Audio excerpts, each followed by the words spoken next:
जय मसीह सभी को वेडनेसडे के ऑनलाइन सेवा में आप सभी का स्वागत है। स्तुति आराधना में जाने से पहले मैं आपके सामने एक छोटा सा वचन पढ़ना चाहूंगी। जैसे कहता है जेरेमाया 10:6 में, that there is none like you, O Lord, you are great and great is your name in might। है यहोवा, तेरे समान कोई नहीं है, तू महान है और तेरा नाम पराक्रम में बड़ा है।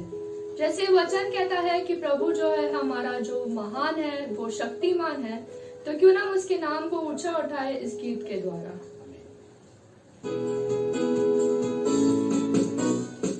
महान शक्तिमान हमारा परमेश्वर, महान शक्तिमान है। महान शक्तिमान हमारा परमेश्वर, महान शक्तिमान है। उसके नाम को ऊंचा उठाओ, स्तुति प्रशंसा करो।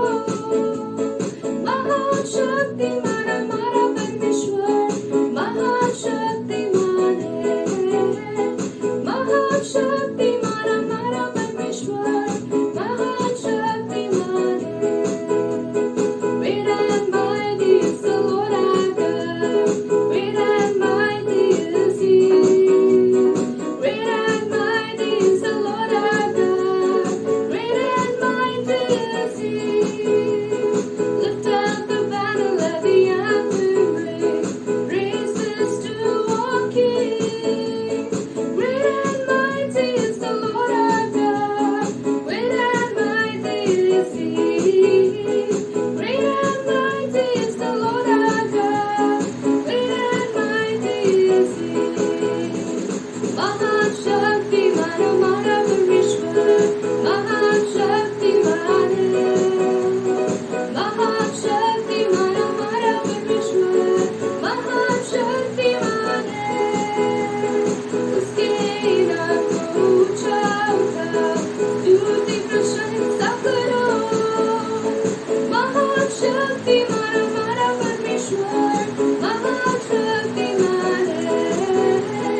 महान शक्तिमान हमारा परमेश्वर, महान शक्तिमान है। महान शक्तिमान है, महान शक्तिमान है।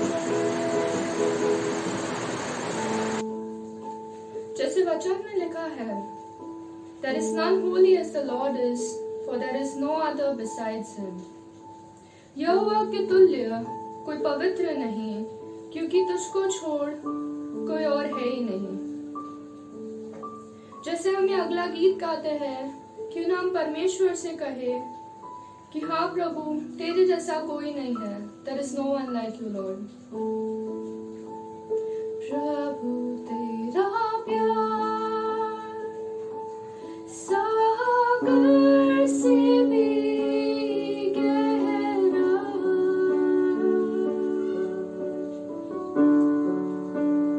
तू है महान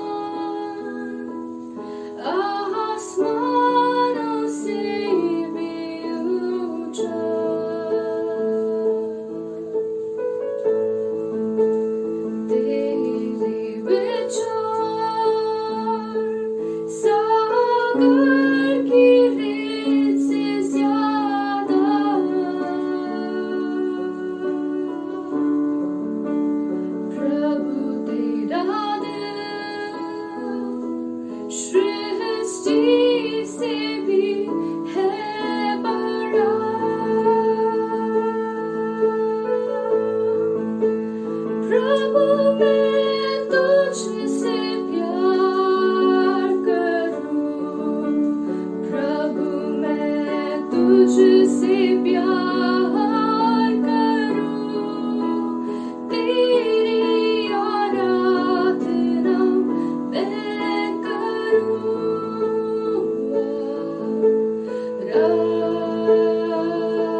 धन्यवाद देते हैं प्रभु इस समय के लिए जो आपने हमें दिया है।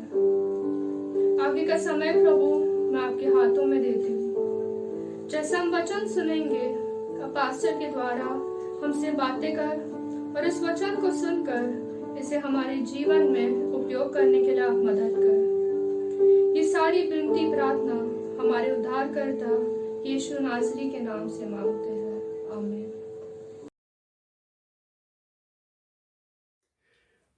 जय मसीह कलीसिया। फिर से परमेश्वर ने हमें इस तरह से मौका दिया है कि हम इस बुधवार के दिन शाम को हम इकट्ठा हो जाएं और परमेश्वर के वचनों से हम सीखें। हमें परमेश्वर ने मौका दिया कि 3 महीने हम घर कलीसिया में मिल सके और उस समय में हमने हमारे घर कलीसिया के जो एक्टिविटीज़ थे हमने शुरुआत किए थे।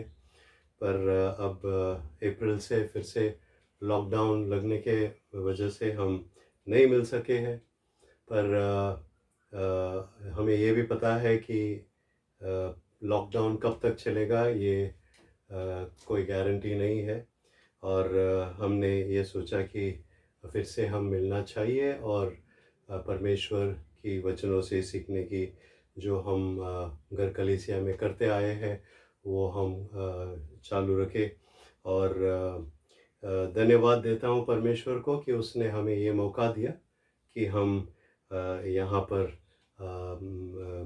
इस बुधवार को आज के दिन हम एक साथ आ सके और घर कलीसिया इस नाते हम जो अभ्यास कर रहे हैं वो हम कुछ नया अभ्यास शुरू करेंगे, लेकिन हमारी योजना यही है कि जब तक हम ऑनलाइन सर्विस हमें करना पड़ रहा है बुधवार की, हम ऑनलाइन सर्विसेज के द्वारा बाइबल की अभ्यास करते रहेंगे, बाइबल से सीखते रहेंगे, अपने आप को आत्मिक रूप से हम मजबूत करते रहेंगे।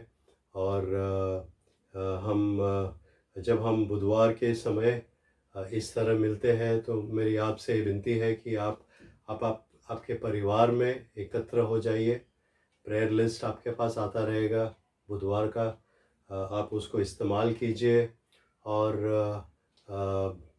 हमारे बहुत सारे मेंबर्स हैं जो बीमार हैं, बहुत सारे मेंबर्स हैं जिनको इस लॉकडाउन के वजह से उनकी आमदनी कम हुई है या निकल गई है, जॉब्स की प्रॉब्लम हो रहा है, पर हम ये जानते हैं कि परमेश्वर हमारे साथ है और परमेश्वर ने अब तक हमें संभाला है, परमेश्वर ने हमें अच्छा सेहत दिया है। और हम ये विश्वास करते हैं कि जब हम इस समय में मिलते हैं, हम इसको इस्तेमाल इसलिए भी करेंगे कि हम जग के लिए प्रार्थना करें, हम हमारे भारत देश के लिए प्रार्थना करें, महाराष्ट्र राष्ट्र के लिए हम प्रार्थना करें, मुंबई शहर के लिए हम प्रार्थना करें। हम इसलिए इस समय को एक अच्छी तरह से बिताने की कोशिश करेंगे।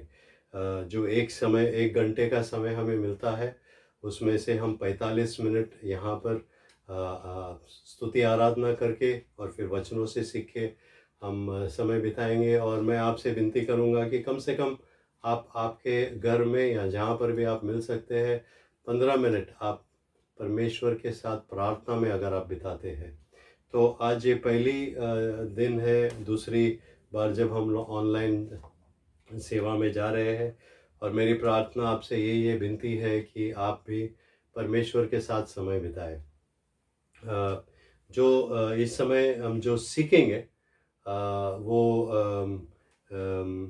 जो शीर्षक ऐसा है वो अभ्यास का कि इंग्लिश में है the pathway to Christian maturity. The pathway, the path और the way we need to take towards Christian maturity, मसीही परिपक्वता के मार्ग। अब इस विषय के बारे में मैं 1 मिनट बोलूँगा कि it is important for us to mature. मसीह होने के नाते, प्रभु यीशु मसीह के चेले होने के नाते हमारी कर्तव्य है, हमारी जिम्मेदारी है कि हम परमेश्वर में, प्रभु यीशु मसीह में हम बढ़ते जाए और उस लेवल तक हम पहुँचे जहाँ पर हम मैच्योर हो जाए, हम परिपक्व हो जाए। और अगर आपके घर में कोई बच्चा है और वो बच्चा दूध पीता है, फिर खाने लगता है और वो अगर बढ़ता नहीं है तो हम बोलते हैं कि कुछ कम है इसमें। उसी तरह हमें यहाँ पर देखना है कि अगर हम मसीह है, परमेश्वर के लोग हम हैं, अगर हम आत्मिक रीति से नहीं बढ़ रहे हैं, परिपक्व नहीं बन रहे, तो हम में कुछ कमी है। तो ये जो वचन से हम सीखने वाले हैं वो इस मार्ग में हम जाने की कोशिश करेंगे कि हम किस तरह से परिपक्व बन सकते हैं, हमें क्या करना होगा अगर हमें परिपक्व बनना है। If we have to reach Christian maturity, what is the path we have to work on. एक वचन के साथ मैं शुरुआत करूँगा, इफिसियों की किताब उसका 4 अध्याय और 15 वचन में पढ़ूँगा। इफिसियों की किताब उसका 4 अध्याय। मैं आपसे विनती करूँगा कि आप आपके बाइबल आपके साथ रखिए। जब बुधवार के दिन आप सेवा के लिए आ जाते हैं, आपके साथ बाइबल को रखिए। हम वचनों से देखेंगे, सिर्फ मैं यहाँ पर वचन पढ़ने से काम नहीं होगा।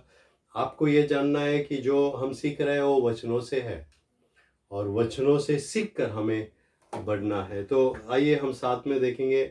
सबसे पहले इफिसियों के किताब उसका 4 अध्याय और 15 वचन। इसे लिखा है, इंग्लिश में है, rather speaking the truth in love we are to grow up in every way into him who is the head. NIV में अगर हम पढ़ते हैं तो ऐसे लिखा है कि instead speaking the truth in love, we will grow to become in every respect the mature body of him who is the head, that is Christ. Hindi में है, वरन प्रेम में सच्चाई से चलते हुए सब बातों में उसमें जो सिर है अर्थात मसीह में बढ़ते जाए। अब ये शब्द इंग्लिश भाषा में कोई भाषांतर में इस्तेमाल किया है मैच्योरिटी, हिंदी भाषांतर में वो नहीं है, पर हमें ये वचन को उस तरह देखना है कि यहाँ पर जो लिखा है वी विल ग्रो अप, हमें बढ़ना है, to become in every way, हमें बढ़ते जाना और आखिर में हमें क्या बनना है, परिपक्व बनना है, एक परिपक्व कलीसिया बनना है, परिपक्व व्यक्ति हमें बनना है, एक शिष्य बनना है, और ये हमारे लिए ज़रूरत है। अब जो शुरुआत की जो बातें हैं हमने ऑलरेडी पिछले बार जब हम इस तरह बाइबल के अभ्यास कर रहे थे उस समय हमने इन बातों को देखा है, तो मैं उसे फिर से नहीं दोहराऊंगा। मैं सिर्फ आज के दिन उसके बारे में हम देखेंगे, ताकि अगर हम एक साल में अगर हम भूल गए हैं उन बातों को, तो आपको मैं याद दिलाना चाहूँगा कि वो बातें क्या है, और मैं उसे फाउंडेशंस करके बुलाता हूँ, आधार। अगर हमें कोई घर बांधना है, सिर्फ एक माला का हो या 2 या 3 माला, जो भी हमें बांधना है, पहले हमें फाउंडेशन डालना है, पहले उस बिल्डिंग की आधार हमको बनाना है जिस पर उस बिल्डिंग खड़ा रहेगी। अगर मकान बांधना है आपका, आप अपने आप को, तो आपको सबसे पहले नींव रखना है, फाउंडेशन रखना है, एक आधार बनाना है जिस पर हम हमारे उस मकान को हम बनाएंगे। तो ये जो 7 बातें आज हम देखेंगे वो हमारे लिए एक फाउंडेशन है, एक नींव है, एक आधार है जिस पर हम हमारे जीवन को बनाते हैं। सबसे पहले जो बात है वो है साल्वेशन, उद्धार। सबसे पहले उद्धार, हमारा जो आत्मिक जीवन है वो उद्धार से शुरुआत होता है। our spiritual life begins at salvation। जब हम उद्धार पाते हैं उस समय हमारा आत्मिक जीवन शुरू होता है। अब उद्धार salvation यानी उसका मतलब क्या है? What is salvation? Salvation means deliverance from sin and its consequences। Salvation means deliverance from sin and its consequences। उद्धार का अर्थ है पाप और उसके परिणाम से मुक्ति। फिर से पढ़ लेता हूँ। उद्धार का अर्थ है पाप और उसके परिणाम से मुक्ति। जब तक हम पाप में अटके हैं या पाप के बंधन में, हम मुक्त कभी नहीं हो जाएंगे। शैतान ने हर मनुष्य को इस धरती पर पाप में जकड़ के रखा है और हमें उस बंधन से बाहर निकलना है, हमें मुक्त होना है। और हमारे लिए एक ही मार्ग है, हमारे लिए एक ही मार्ग है। हमारे लिए वो मार्ग है प्रभु यीशु मसीह। एक वचन जो हम सबको जाना माना एक वचन है, वो मैं पढ़ लेता हूँ और आपको आगे ले जाता हूँ। यूहन्ना 3:16, यूहन्ना 3:16 में ऐसे लिखा है कि क्योंकि परमेश्वर ने जगत से ऐसा प्रेम रखा, परमेश्वर ने हमसे, हम सब से ऐसा प्रेम रखा कि उसने अपना एकलौता पुत्र दे दिया। परमेश्वर ने अपना एकलौता पुत्र प्रभु यीशु मसीह को दे दिया ताकि जो कोई उस पर विश्वास करे, और ये एक इंपॉर्टेंट बात हमारे लिए है कि जो कोई, यहाँ पर वचन में लिखा है ताकि जो कोई उस पर विश्वास करे। अगर हमें आगे जो लिखा वो चाहिए तो सबसे पहले हमें क्या करना है? प्रभु यीशु मसीह पर विश्वास करना है। तो ऐसे लिखा है ताकि जो कोई उस पर विश्वास करे वह नष्ट न हो परंतु अनंत जीवन पाए। For God so loved the world that he gave his only son, that whoever believes in him should not perish but have eternal life। अब परमेश्वर का प्रेम हमारे पर इतना था कि उन्होंने अपना एकलौता एक पुत्र जो था उन्होंने हमारे खातिर भेज दिया। और प्रभु यीशु मसीह ने क्या किया? उस सूली पर, उस क्रूस पर उन्होंने अपना प्राण दे दिया, अपना जान दे दिया, अपना खून उन्होंने बहाया, ताकि हम सबको उद्धार मिले। पाप और पाप के जो परिणाम है उससे हमें मुक्ति मिले, पर प्रभु यीशु मसीह ने वो दिया है। तो आज मैं सबसे पहले आपको ये याद दिलाऊंगा, अगर आपने अब तक प्रभु यीशु मसीह को स्वीकार नहीं किया है, अगर आपने अब तक प्रभु यीशु मसीह पर आपका विश्वास नहीं रखा है, तो आज मैं आपसे फिर से एक बार मांगूंगा कि आप प्रभु यीशु मसीह पर विश्वास करो, प्रभु यीशु मसीह पर अपना संपूर्ण विश्वास डाल दो, उसको स्वीकारो, अपना व्यक्तिगत रीति से उसे अपना उद्धारकर्ता बना दो, और वो आपके जीवन में कार्य कर पाएगा। आज एक प्रश्न आपके सामने शुरुआत में मैं देता हूँ कि क्या हम विश्वास के साथ ये कह सकते हैं कि मैं जानता हूँ कि मैं एक मसीह हूँ, मैं परमेश्वर के परिवार में उसके बच्चे के रूप में मैं पैदा हुआ हूँ, मैं अब मुझे अनंत काल का जीवन प्राप्त है? क्या मैं ये विश्वास के साथ, कॉन्फिडेंस के साथ कह सकता हूँ? कैन आई वेरी कॉन्फिडेंटली से I know I am a Christian, I know I have been born into God's family as his child. I know with confidence that I now have eternal life. क्या ये आप दावे के साथ आप बोल सकते हैं कि मैं एक सच्चा मसीह हूँ? I am a genuine child of God. मैं सचमुच प्रभु यीशु मसीह परमेश्वर का मैं पुत्र हूँ, पुत्री हूँ। क्या मैं ये विश्वास के साथ ये कह सकता हूँ? क्या मैं ये दावा लगा के कह सकता हूँ कि मुझे अनंत काल का जीवन मिला है?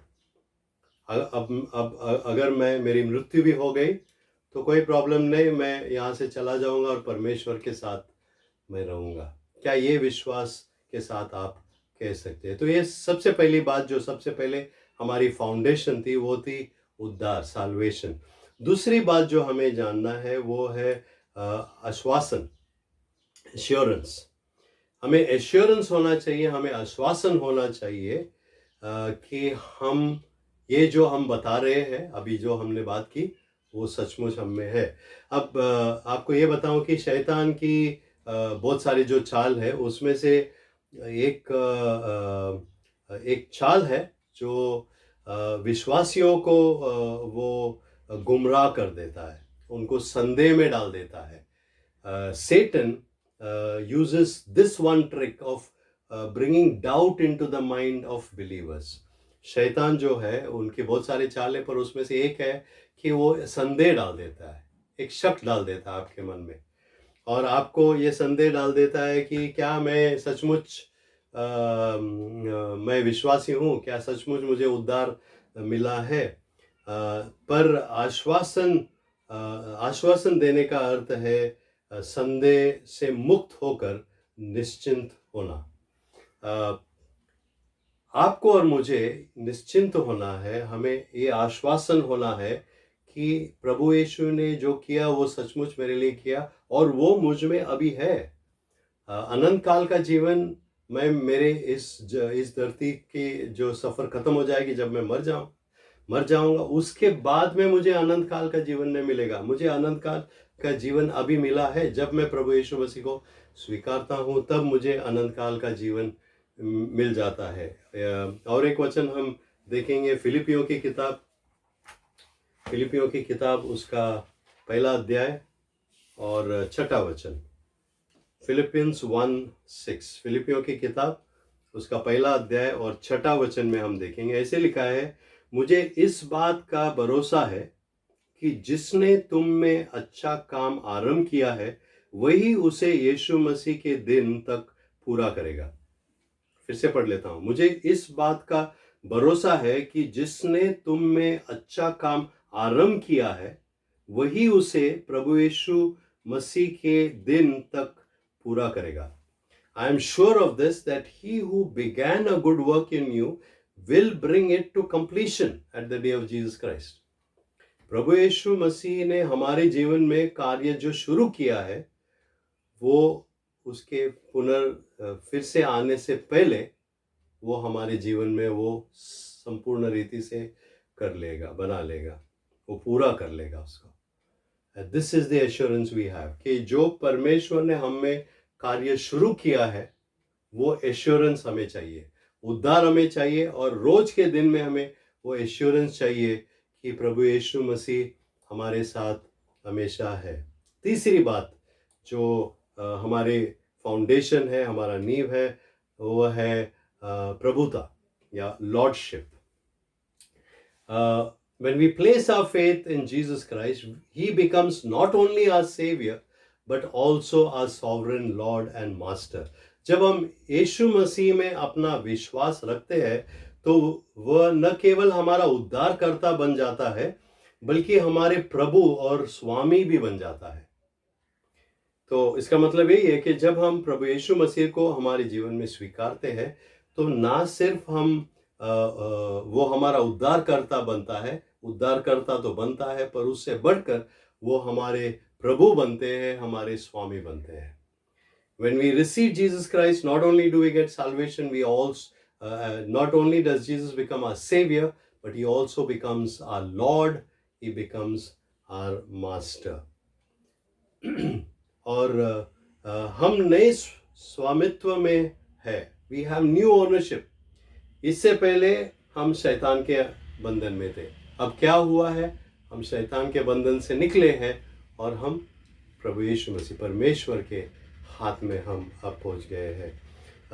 हम केवल मसीह में अपने नए जीवन का आनंद ले सकते हैं क्योंकि हम रोज़ाना उसकी इच्छा का पालन करते हैं और परमेश्वर का वचन का पालन हम करते हैं। We can only enjoy our new life in Christ as we daily seek His will and we follow Him in obedience. ये दो बातें जब हम करते हैं तो हम नया जीवन का आनंद उठाते हैं। जब हम रोज हम प्रभु यीशु की इच्छा, परमेश्वर की इच्छा हमारे जीवन में हम खोजते हैं और उसकी इच्छा के अनुसार हम करते हैं और हम उसकी आज्ञाओं के अनुसार जैसा वो हमें कहता है वैसा हम करना जब शुरुआत करते हैं। एक वचन हम पढ़ेंगे, वो भजन संहिता से है। भजन संहिता 37 में है, 37 में है, Psalm 37, और दो वचन वहाँ से मैं पढ़ूँगा, 4 और 5 वचन। Psalm 37 verses 4 and 5 ऐसे लिखा है, यहोवा को अपने सुख का मूल जान और वह तेरे मनोरथों को पूरा करेगा। अपने मार्ग की चिंता यहोवा पर छोड़ और उस पर भरोसा रख, वही पूरा करेगा। Delight yourself in the Lord and He will give you the desires of your heart.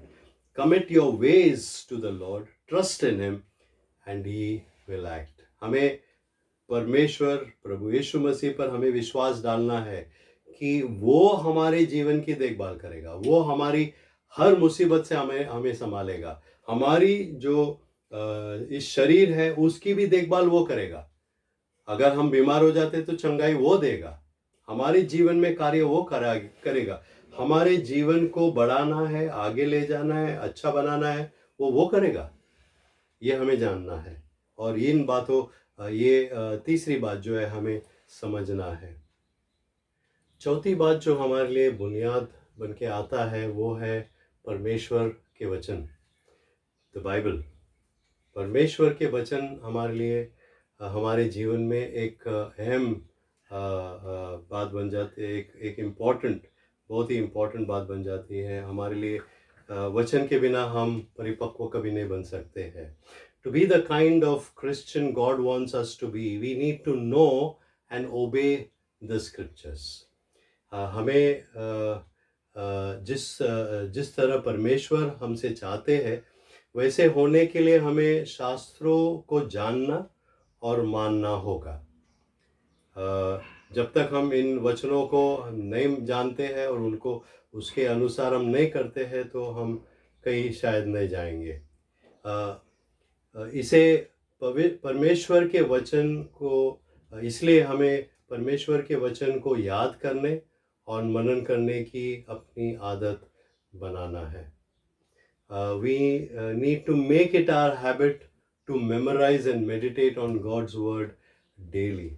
परमेश्वर की वचन में हमें सही रीति से हमें ध्यान देकर हमें वचनों से सीखना है। एक वचन मैं आपके लिए पढ़ता हूँ, याकूब के किताब उसका पहला अध्याय और 22वां वचन, याकूब 1:22, जेम्स 1:22। ऐसे लिखा है कि परंतु वचन पर चलने वाले बनो और केवल सुनने वाले ही नहीं जो अपने आप को धोखा देते हैं। Be doers of the word and not hearers only, deceiving yourself. हमें वो लोग बनना है जो परमेश्वर के वचन से हम सीखते हैं और फिर परमेश्वर के वचन के अनुसार हमारे जीवन को हम निभाते हैं। हम हमारे जीवन में जो कार्य हम करते हैं वो वचन के अनुसार हमें करना है, और ये हमारे लिए एक अहम की बात है। We need to be those who will know the scriptures, study the scriptures and obey the scriptures. We need to be doers. हमें जो हम वचन में पढ़ते हैं वो हमें करना जरूरी है। ये थी चौथी जो फाउंडेशन। पांचवी जो फाउंडेशन है वो है प्रार्थना। किसी ने ऐसे कहा है कि प्रार्थना परमेश्वर के साथ हमारी जीवन रेखा है। Prayer is our life line to God. यानी जब भी हमें हमारे जीवन में कुछ कमी है तो हमें परमेश्वर के साथ कनेक्शन प्रार्थना के द्वारा होता है। We need to form the habit of starting each day with prayer and then praying through the day.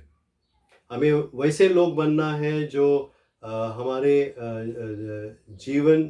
दिन हम प्रार्थना के साथ शुरुआत करते हैं और दिन भर हम प्रार्थना करने की आदत बनाते हैं। और जब हम वो करते हैं वो हमारे लिए इम्पोर्टेंट होता है। जैसे हम श्वास लेते हैं, हम श्वास लेना बंद नहीं करते हैं, श्वास तो लेते ही रहते हैं। खाना खाते वक्त भी हम श्वास लेते हैं, सोते वक्त भी हम श्वास लेते हैं। हमें प्रार्थना हमेशा करते रहना है। एक वचन हम देखेंगे वो है यूहन्ना की किताब में है, यूहन्ना उसका 16 उसमें 24 वचन मैं आपके लिए पढ़ता हूँ। यूहन्ना 16:24, जॉन 16:24। अब तक तुमने मेरे नाम से कुछ नहीं मांगा, मांगो तो पाओगे ताकि तुम्हारा आनंद पूरा हो जाए। Until now you have asked nothing in my name. Ask and you will receive, that your joy may be full. परमेश्वर हमसे कहते हैं कि मांगो, आप मांगो। हम जब प्रार्थना करते हैं, परमेश्वर से जब मांगते हैं, वचन हमें कहता है कि परमेश्वर हमारी प्रार्थना को सुनता है। प्रार्थना हमारे जीवन में, वचन और प्रार्थना ये हमारे जीवन के दो हिस्से जैसे हैं जो हमेशा चलते रहना चाहिए। वचन से हमें सीखते रहना है, वचन के अनुसार करते रहना है, और परमेश्वर से प्रार्थना हमें हमेशा करते रहना है। छठी बात जो हमें जानना है, जो हमारी बुनियाद है, वो है पवित्र आत्मा जो हमारे अंदर है, हमारे भीतर है। The Holy Spirit's indwelling. परमेश्वर ने हमें दुनिया में अकेले नहीं छोड़े हैं। God has not left us alone in this world. प्रभु यीशु मसीह जब इस धरती से जा रहे थे तब उन्होंने अपने चेलों से कहा कि मैं तुम्हें अकेला नहीं छोड़ूंगा, मैं तुम्हें अनाथ नहीं छोड़ूंगा, पर मैं तुम्हें पवित्र आत्मा, मैं परमेश्वर की आत्मा तुम में आ जाएगी। और हमारे लिए वो एक बड़ी बात है। His Holy Spirit lives in us and daily ministers to our needs. पवित्र आत्मा हम में वास करता है, हमारे अंदर है, और वो हमें हमारी सेवा करते रहता है। और जब भी हमें उसकी ज़रूरत होती है तो पवित्र आत्मा हमारे जीवन में कार्य करता है, हमें इस्तेमाल करता है। हम जो भी करते हैं वो पवित्र आत्मा के सामर्थ्य से हम करते हैं। और एक वचन हम पढ़ेंगे यूहन्ना की 14 अध्याय में, हम इस वचन को पढ़ेंगे। यूहन्ना 14 और 26 वचन ऐसे लिखा है यहाँ पर, परंतु सहायक अर्थात पवित्र आत्मा जिसे पिता मेरे नाम से भेजेंगे वह तुम्हें सब बातें सिखाएंगे, और जो कुछ मैंने तुमसे कहा है वो सब तुम्हें स्मरण कराएंगे। But the Helper, the Holy Spirit, whom the Father will send in my name, he will teach you all things and bring to your remembrance all that I have said to you. पवित्र आत्मा हमारे अंदर है, वो हमें परमेश्वर की, प्रभु यीशु मसीह की हर बात याद दिलाता रहेगा और वो हमारे साथ हमेशा रहेगा। हम जो भी करते हैं पवित्र आत्मा की सामर्थ्य से करते हैं। हम हमारे सामर्थ्य, हमारी ताकत से हम कुछ नहीं कर सकते। हम जो भी करते हैं वो पवित्र आत्मा के सामर्थ्य से हम करते हैं। तो ये था छठा फाउंडेशन, छठा नींव। आखिर का जो फाउंडेशन है वो गवाह है, witness. When we become children of God through faith in Christ Jesus, we become responsible to tell others about Christ. जब हम यीशु मसीह में विश्वास के माध्यम से परमेश्वर के बच्चे बन जाते हैं तो हम दूसरों को मसीह के बारे में बताने के लिए हम जिम्मेदार बन जाते हैं। वो हमारी जिम्मेदारी बन जाती है कि हम दूसरों को प्रभु यीशु मसीह के बारे में बताएं। There is no greater privilege than sharing the love of God with your family, friends and neighbors. अपने दोस्तों को, परिवार वालों से और पड़ोसियों के साथ परमेश्वर के प्यार को बताना, ये हमारे लिए सबसे मुख्य बात बन जाती है। जो हमारे जीवन में कार्य हुआ है उस बातों को हमें बताना है। एक वचन को हम पढ़ेंगे, पहला पत्रस उसका 3 अध्याय और 15 वचन को हम पढ़ेंगे। पहला पत्रस 3 अध्याय 15 वचन ऐसा लिखा है, पर मसीह को प्रभु जानकर अपने अपने मन में पवित्र समझो। जो कोई तुमसे तुम्हारे आशा के विषय में कुछ पूछे उसे उत्तर देने के लिए सर्वदा तैयार रहो, पर नम्रता और भय के साथ। दूसरी बात को फिर से मैं पढ़ता हूँ, जो कोई तुमसे तुम्हारी आशा के विषय में कुछ पूछे उसे उत्तर देने के लिए सर्वदा तैयार रहो, पर नम्रता और भय के साथ। But in your hearts honor God, Christ the Lord as holy, always being prepared to make a defense to anyone who asks you for a reason for the hope that is in you. Yet do it with gentleness and love. Be prepared to share your convictions with others. Be prepared to tell others why you have hope in the Lord Jesus Christ. आज हमारे लिए ये बहुत अहम बात है। एक ऐसी बात है जो हमें याद रखना है। बहुत सारे लोग जो इस धरती पे आज है शायद कल नहीं रहेंगे, उनको नरक में जाने से बचाने की जिम्मेदारी हमारी है। उनको परमेश्वर के बारे में बताना, प्रभु यीशु मसीह के बारे में बताना, ये हमारा एक कर्तव्य है, हमारा जिम्मेदारी है। सच्चाई बताना, उद्धार का मार्ग उनको दिखाना, ये हमारी जिम्मेदारी है। हमें गवाह बनकर उसे लोगों के सामने रख देना है और हमें सिर्फ शेयर करना है, हमें सिर्फ बांटना है।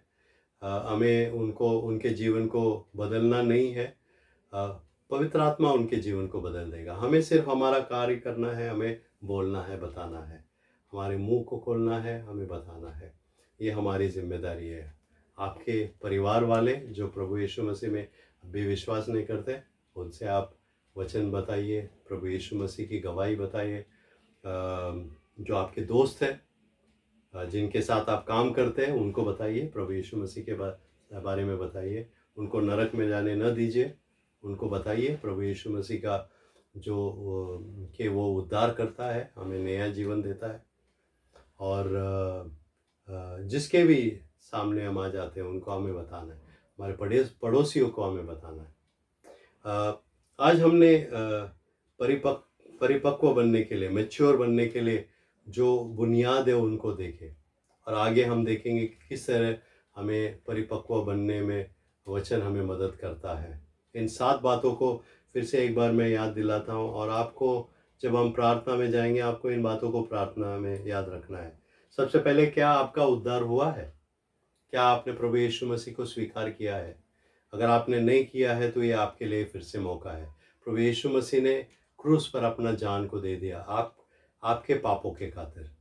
आपको जीवन देने के खातिर। और उन्होंने अपना जीवन दे दिया ताकि हम फिर से हम न मरे, आत्मिक रीति से हम न मरे, पर आत्मिक रीति से हम परमेश्वर के साथ हमेशा के लिए रहे।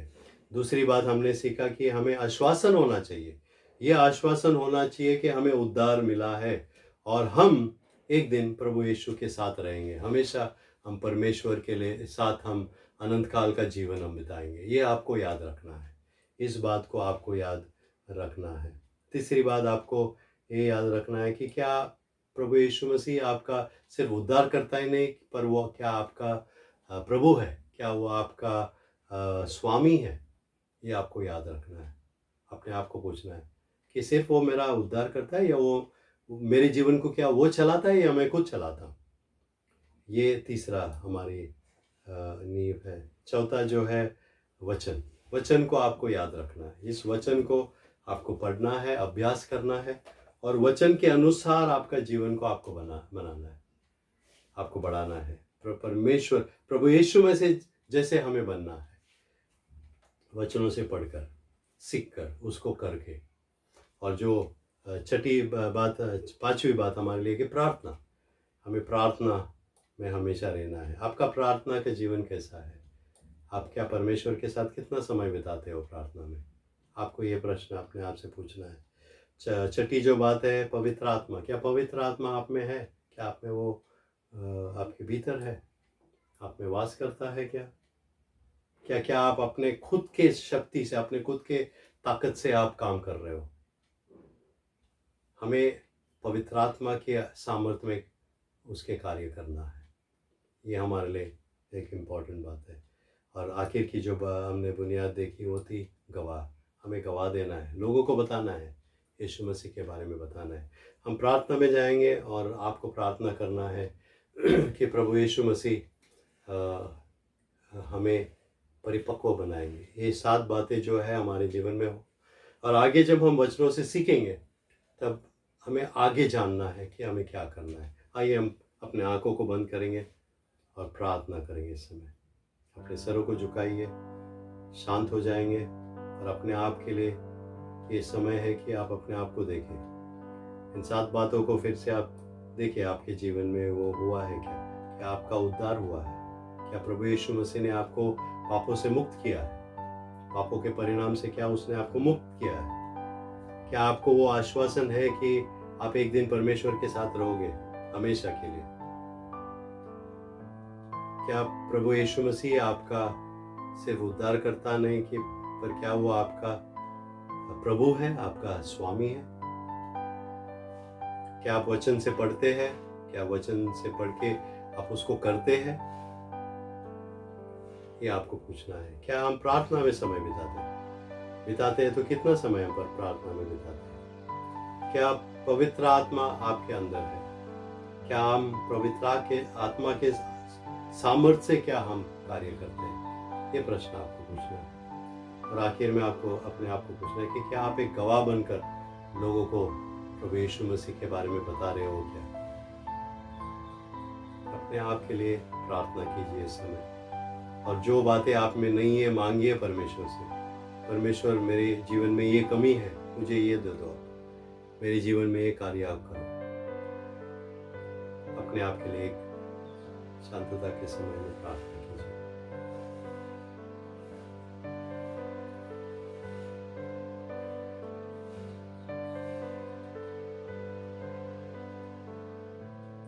प्यारे पिता, हम धन्यवाद देते हैं इस समय के लिए, धन्यवाद देते हैं आपके वचनों के लिए। हम जानते हैं कि आपकी इच्छा हमारे लिए है कि हम परिपक्व बने, मैच्योर बन जाए। और हमने आज जो बुनियाद देखी उसके लिए हम धन्यवाद देते हैं। हमारी प्रार्थना इस समय है कि अगर हम में इन 7 बातों में से अगर कोई बात नहीं है तो आप हमारे जीवन में वो दे देंगे। हमारी आवाज़ आपने सुनी है। हमारी प्रार्थना यही है कि वो हमारे जीवन में आपको कार्य करेंगे। अपने आप को आपके हाथ में हम देते हैं और मांगते हैं कि परमेश्वर आप हमें ले, हमारे जीवन में आप कार्य कीजिए और हमें परिपक्व बनाए, आप जैसे बनाइए। ये हमारी प्रार्थना है। तो फिर से धन्यवाद देते हैं इस समय के लिए, धन्यवाद देते हैं पवित्र आत्मा के लिए जिन्होंने हमें वचनों से सिखाया। और हम मांगते हैं परमेश्वर, जैसे हम सीखते जाएंगे आते दिनों में, आप हमें वचनों में बढ़ाते जाइए और हमें परिपक्व बनाए। हम सबको आपके हाथ में देते हैं, सारा महिमा सारा गौरव आपको देते हैं। प्रभु यीशु मसीह के नाम ये सब हम मांगते हैं, आमीन आमीन। प्रभु आपके साथ में रहे। और अगर इन बातों में कोई भी बात आपके जीवन में नहीं है तो आप फिर से इन बातों पर गौर कीजिए और प्रभु आपको अपने जैसे बनाए, परिपक्व बनाए। ये हमारी प्रार्थना है।